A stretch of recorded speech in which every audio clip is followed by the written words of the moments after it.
السلام علیکم۔ آج بدھ ہے، دسمبر کی 18 تاریخ۔ پاکستان میں اس شام کے 7، بھارت میں 7:30 اور یہاں ہمارے اسٹوڈیوز کی گھڑیوں میں صبح کے 9 بج رہے ہیں۔ وائس آف امریکہ واشنگٹن کی اردو سروس سے میں ہوں خالد حمید، خبروں کے ایک بلیٹن کے ساتھ۔ پاکستان، بھارت، افغانستان اور عالمی خبروں پر ایک نظر۔ پاکستان کی مرکزی اپوزیشن جماعت پاکستان تحریک انصاف کے رہنما عمران خان نے سول نافرمانی کی تحریک مؤخر کر دی ہے، لیکن ان کی جماعت نے عمران خان کی رہائی تک قومی اسمبلی کا بائیکاٹ کرنے کا اعلان کیا ہے۔ اس غیر متوقع اقدام نے ان قیاساریوں کو ہوا دی ہے کہ آیا کسی پیش رفت کی امید ہے یا پی ٹی آئی اپنی حکمت عملی پر نظر ثانی کر رہی ہے۔ تفصیلات اور ماہرین کی رائے جاننے کے لیے ہمارے سوشل میڈیا پلیٹ فارمز پر آئیے۔ افغانستان کی سرحد سے متصل پاکستان کے ضلع کرہم میں جاری سیکیورٹی بحران نے روزمرہ کی زندگی کو درہم برہم کر دیا ہے، کیونکہ ٹل پارا چنار ہائی وے سمیت اہم سڑکیں 2 ماہ سے بند ہیں۔ اضلاع کے تقریباً 5 لاکھ رہائشیوں کو خوراک، ایندھن اور ادویات کی شدید قلت کا سامنا ہے۔ ڈسٹرکٹ ہیڈ کوارٹر ہسپتال میں ناکافی ادویات اور صحت کی دیکھ بھال کی محدود خدمات کی وجہ سے 12 اکتوبر سے اب تک 29 بچوں کی موت کی اطلاع ہے۔ اگرچہ ایک قبائلی امن جرگہ متحارب دھڑوں کے درمیان جنگ بندی کو نافذ کرنے میں کامیاب ہو گیا ہے، لیکن وہ بلاک شدہ سڑکوں کو دوبارہ کھولنے میں ناکام رہا ہے۔ گزشتہ ماہ ہونے والی جھڑپوں کے نتیجے میں کم از کم 82 افراد مارے گئے اور 156 سے زائد زخمی ہوئے۔ ممبئی مقامی اتھارٹی کے ایک بیان میں کہا گیا ہے کہ ممبئی کے ساحل کے قریب ایک کشتی بدھ کو الٹ گئی۔ اس میں 56 افراد سوار تھے۔ بریہان ممبئی میونسپل کارپوریشن نے ایک بیان میں کہا کہ 21 لوگوں کو بچا لیا گیا اور بچاؤ کے لیے امدادی کارروائیاں جاری ہیں۔ بریہان ممبئی میونسپل کارپوریشن نے بتایا کہ نیل کمل نامی کشتی ممبئی کے ساحل سے دور ایک مشہور سیاحتی مقام ایلیفینٹا غاروں کی طرف جا رہی تھی جب یہ الٹ گئی۔ غزہ میں طبی ماہرین نے بدھ کو بتایا کہ غزہ کی پٹی میں اسرائیلی فضائی حملوں میں کم از کم 12 اموات ہوئی ہیں۔ ان حملوں میں شمالی غزہ کے بیت لاہیہ قصبے میں ایک حملہ بھی شامل تھا، جس میں کم از کم 10 افراد موت کا شکار ہوئے۔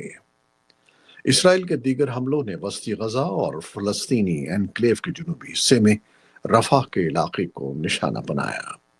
اسرائیل اور عسکریت پسند گروپ حماس کے درمیان جنگ بندی معاہدے کے حصول کے لیے تازہ دباؤ کے درمیان یہ مسلسل تشدد سامنے آیا ہے۔ اسرائیلی حکام نے حالیہ دنوں میں طویل عرصے سے تعطل کا شکار مذاکرات میں ممکنہ پیش رفت کے بارے میں امید ظاہر کی ہے، جبکہ حماس نے منگل کو کہا کہ اسے یقین ہے کہ اگر اسرائیل نئی شرائط شامل نہیں کرتا ہے تو معاہدہ ممکن ہے۔ امریکہ کے محکمہ خارجہ کے ترجمان میتھیو ملر نے کہا ہے کہ شام کے شہر منبج کے ارد گرد ترکی کی حمایت یافتہ فورسز اور امریکہ کی حمایت یافتہ کرد شامی فورسز کے درمیان جنگ بندی میں اس ہفتے کے آخر تک توسیع کر دی گئی ہے۔ ملر نے کہا کہ امریکہ اس معاملے کو حل کرنے کے لیے ترکیہ اور شامی کرد فورسز کے ساتھ بات چیت جاری رکھے ہوئے ہے۔ انہوں نے کہا کہ یہ کسی بھی فریق کے مفاد میں نہیں ہے کہ وہ تنازع کو مزید آگے بڑھائے۔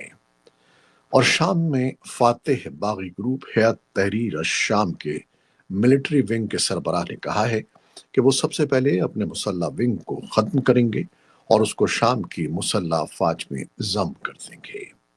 اے ایف پی کے ساتھ انٹرویو میں مرحف ابو قصر نے منگل کے روز کہا کہ شام کے اندر کردوں کا علاقہ بھی نئی شامی حکومت کے ساتھ شامل ہوگا اور ملک منقسم نہیں ہوگا۔ یوکرین کے صدر ولادیمیر زیلنسکی آج بدھ کو برسلز میں نیٹو کے سربراہ مارک روٹا اور یورپی رہنماؤں سے ملاقات کرنے والے ہیں۔